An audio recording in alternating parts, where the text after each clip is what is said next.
Les œuvres d'art, les artistes, pourquoi on les achète, pourquoi on les aime, pourquoi on les collectionne, pourquoi on les garde, pourquoi on les vend, comment on les collectionne.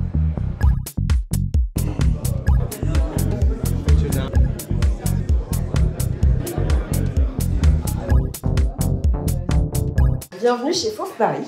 Vous êtes dans une maison de vente aux enchères. Les NFT, on en parle tout le temps, on est tous ici parce qu'on adore ça et on est passionnés, mais finalement, on ne sait pas ce qu'on a les uns les autres, on ne sait pas ce qu'on collectionne, et c'est ce dont on va parler aujourd'hui. Les collectionneurs vont nous dévoiler leur wallet. Donc, je m'appelle Albertine Meunier, je suis artiste et collectionneuse. Je suis à la base étudiant en marché de l'art, mais j'ai fait mes études en décembre, collectionneur de Victor depuis un certain moment. Je suis collectionneur de NFT depuis début 2020 et je suis aussi chef de projet chez Ledger dédié aux NFT. Je suis dirigeant de l'entreprise Ledger également. Je suis collectionneur compulsif de NFT. Collectionneur de NFT aussi, j'ai commencé fin 2018. Donc moi, ça faisait des années en fait, que je m'intéressais à l'application de la blockchain dans le monde de l'art en particulier.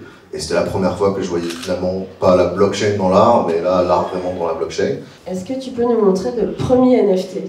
C'est la toute première œuvre que j'ai achetée, c'était justement celle qui m'a fait découvrir le terme NFT. La vision de Beeple, qu'est-ce que c'est les NFT? Quel est son titre? C'est Politics is Bullshit. Je trouve que c'est une œuvre qui a une importance surtout historique, et c'est ça qui fait sa valeur aujourd'hui sur le marché en tout cas. Mon œuvre préférée, ça va être celle-ci. C'est un artiste qui s'appelle Kevin Abosch. En fait, c'est le tout premier artiste de crypto art que j'ai jamais découvert de ma vie. Avec son projet qui s'appelait I Am a Coin en 2018, où en fait il se tokenisait lui-même.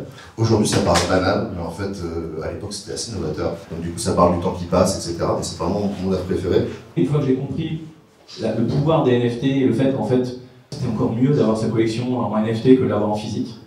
Parce que on pouvait l'avoir toujours avec soi, on pouvait toujours la montrer, tout le monde pouvait avoir, tout le monde pouvait en profiter. J'apprends tous les jours en fait, c'est pas fini.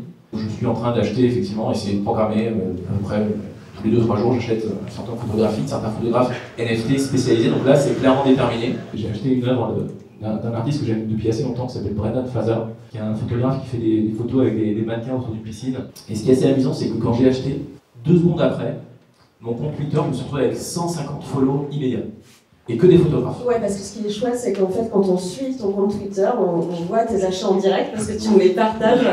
Donc on voit vraiment l'importance de la communauté dans les collections, dans pourquoi on collectionne, qui on collectionne. Le premier NFT que moi j'ai acheté, c'est en fin 2018, c'était un terrain dans ce métaverse. Je suis amateur d'art en fait depuis tout le temps. J'étais très intéressé par l'énergie qu'il y avait, qui se dégageait dans cet espace. J'ai acheté ce terrain qui est assez grand.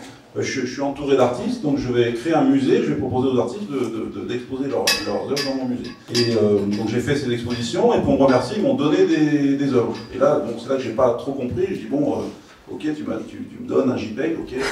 Et en fait, j'ai compris petit à petit, parce que dès que je recevais ces œuvres, ces NFT dans mon wallet, je commençais à avoir des gens qui likaient, qui me disaient ah, t'as de la chance, t'as ça, est-ce que tu veux pas me le revendre, etc. Donc je dis ah oui quand même, donc c'est un vrai truc quoi.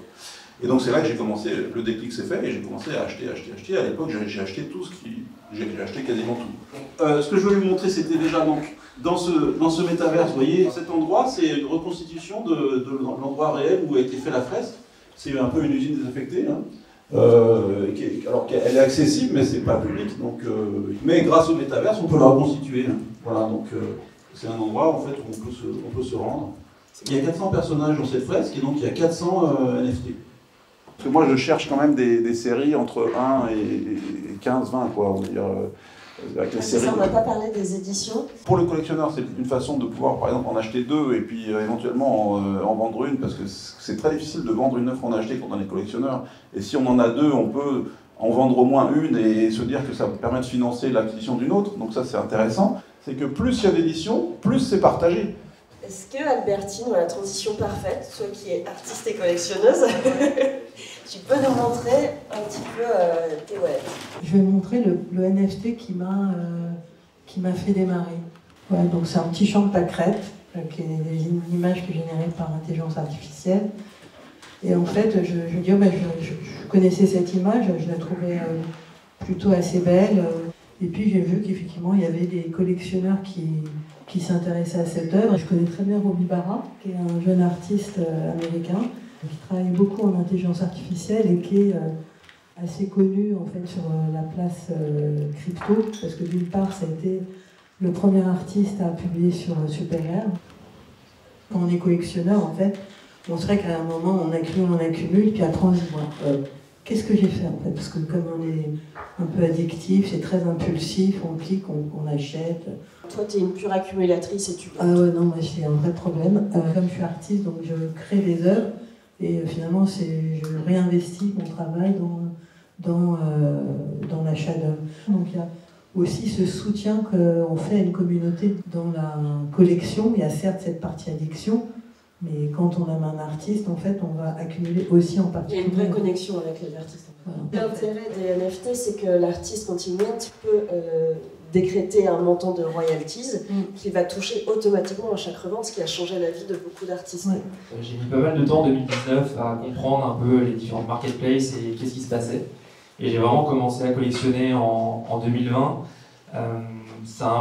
Je m'intéressais déjà à l'art digital avant ça, et ce qui a été le déclic pour moi, c'est quand j'ai compris que finalement, même dans l'art traditionnel, ce qui faisait la valeur d'une œuvre d'art aujourd'hui, peut-être que c'est malheureux, mais c'est la preuve d'authenticité d'une œuvre d'art. On peut avoir un Picasso sur son mur, si on n'a pas la preuve que c'est un vrai Picasso, il n'y aura qu'une manière de le vendre. J'aime bien le pixel art aussi, celle-là j'adore, ça c'est un mouvement...